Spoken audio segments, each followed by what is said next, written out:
Sa ilalim ng pamumuno ni dating Pangulong Rodrigo Duterte, naranasan ng taong bayan ang pamahalang istrikto pero may konkretong resulta, lalo na sa kampanya kontra kriminalidad at iligal na droga. Ayon sa dating opisyal ng Malacanang, saksi siya sa seryosong paninindigan ng Duterte administration para sa kapakanan ng sambayanan. Narito ang balita ni Paul Montibon.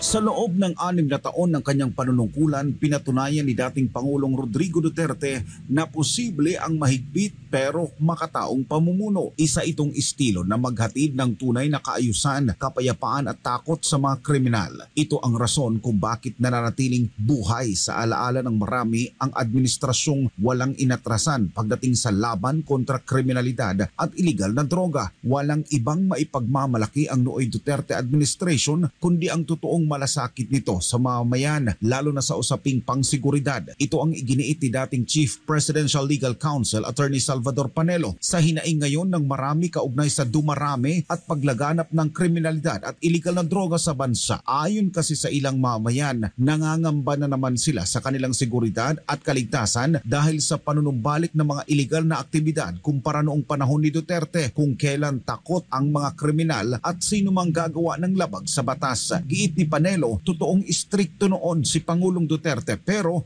nagdulot naman ito ng isang ligtas na komunidad para sa mga kabataan, matatanda, profesional at buong bansa. Noong panahon ng Presidente Duterte, kahit na napaka-istrikto at nagbabantay, may nakakapasok pa rin. Pero nahuhuli.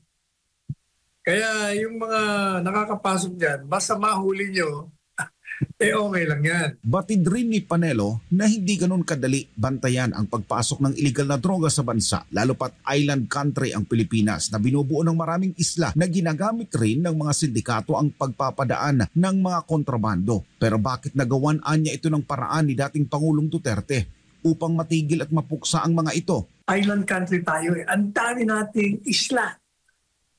Hindi mo mababantayan yung buong karagatan, buong lugar ng Pilipinas. Ilan lang ba ang ating military, mga pulis, ang mga kriminal, lalong-lalo na dyan sa droga, magagaling yung mga yan eh. Kaya, nakakalusot pa rin. Pero, kung nahuhuli mo naman, wala din sila. So, kaya, ang kailangan talaga, maging dagdagan mo. Una, dagdagan mo yung personnel mo. Dagdagan mo ang Coast Guard.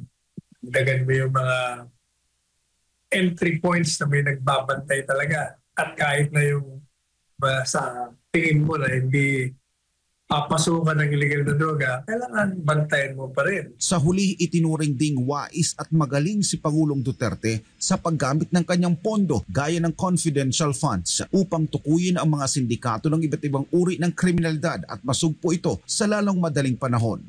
Saka kailangan magaling ang intelligence mo dyan. O yan, dyan papasok yung confidential funds. Babayaran mo yung mga nandiyan sa sindikato para alam mo kung saan nila ibababa yung mga illegal na droga nila na ipupuslit. So, dyan papasok yan eh. Kaya kailangan magaling talaga. Magaling ang isang pangulo dyan. Stricto, may nabakal at matitino ang mga pulis, ang mga military at ang taong bayan. Nagko-cooperate din. Sila ang magsasabi, magsusuplong eh. Hindi po ba? Yan ang dapat na gawin. Sa kabilang banda, batay sa record, si Marcos Jr. ang may pinakamalaking confidential funds sa bawat taon. Gayunpaman, wala pa ni isang sindikato ng iligal na droga ang napapakulong ng Marcos Jr. administration simula ng manungkulan ito sa kabila ng bulto-bultong droga na umano'y nasasabat ng kasalukuyang pamahalaan. Abril ng taong 2024 nang nasamsam ang nasa unang 13 bilyong piso na nauwi sa 9 bilyong pisong Shabu Hall sa Alitagtag, Batangas. Ngunit hanggang ngayon, wala pa rin matukoy na sospek sa naturang kontrabando. Para sa Diyos at sa Pilipinas kumahal, nag-uulat Paul Montibon, SMNI News.